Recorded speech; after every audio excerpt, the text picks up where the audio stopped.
Oman ഒഴികെയുള്ള Gulf രാജ്യങ്ങളിൽ റമദാൻ വ്രതം തുടങ്ങി. മക്ക മദീന ഹറമിലെ ആദ്യ റമദാൻ രാവിലേക്ക് വിശ്വാസി ലക്ഷങ്ങൾ പ്രാർത്ഥനയ്ക്കെത്തി. ഇന്ന് ഒമാൻ ഒഴികെ ഗൾഫ് രാജ്യങ്ങളെല്ലാം റമദാനിലെ ആദ്യ നോമ്പിലാണ്.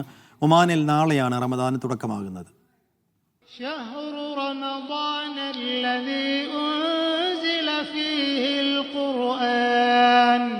റിയാദിൽ റമദാന്റെ പിറ കണ്ടതോടെ മക്ക മദീനകളും ഗൾഫ് രാജ്യങ്ങളിലെ പള്ളികളും ആദ്യ രാവിൽ തന്നെ നിറഞ്ഞു. വിശുദ്ധ ഖുർആൻ അവതരിച്ച മാസമാണ് റമദാൻ. മക്കയിലെ ഹിറായിൽ നിന്നും ലോകത്തിന്റെ വിവിധ ഭാഗങ്ങളിലേക്ക് പടർന്ന ഖുർആൻ പാരായണം ചെയ്തും സ്വയം സംസ്കരിച്ചും ഇനിയുള്ള 30 നാളുകൾ വിശ്വാസി സമൂഹം കഴിച്ചുകൂട്ടും. രാജ്യത്തുടനീളം പള്ളികളിൽ ഇന്നലെ രാത്രി നടന്ന പ്രാർത്ഥനയിൽ ജനലക്ഷങ്ങൾ പങ്കാളികളായി. ഹറമിൽ കൂടുതൽ പുണ്യം ലഭിക്കുന്നതുകൊണ്ട് തന്നെ സ്വദേശത്തു നിന്നും വിദേശത്തു നിന്നും ധാരാളം ആളുകൾ എത്തിപ്പെടുന്നുണ്ട്.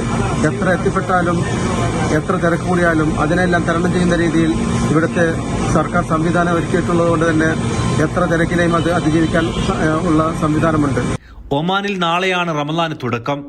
രാജ്യത്തുടനീളം വിവിധ കേന്ദ്രങ്ങളിൽ നോമ്പുതുറകൾക്കും ഇഫ്താറുകൾക്കും ഇന്ന് തുടക്കമാവുകയാണ്. സാബിർ സലീമിനൊപ്പം അഫ്താബ് റഹ്മാൻ, മീഡിയ 1, മക്ക.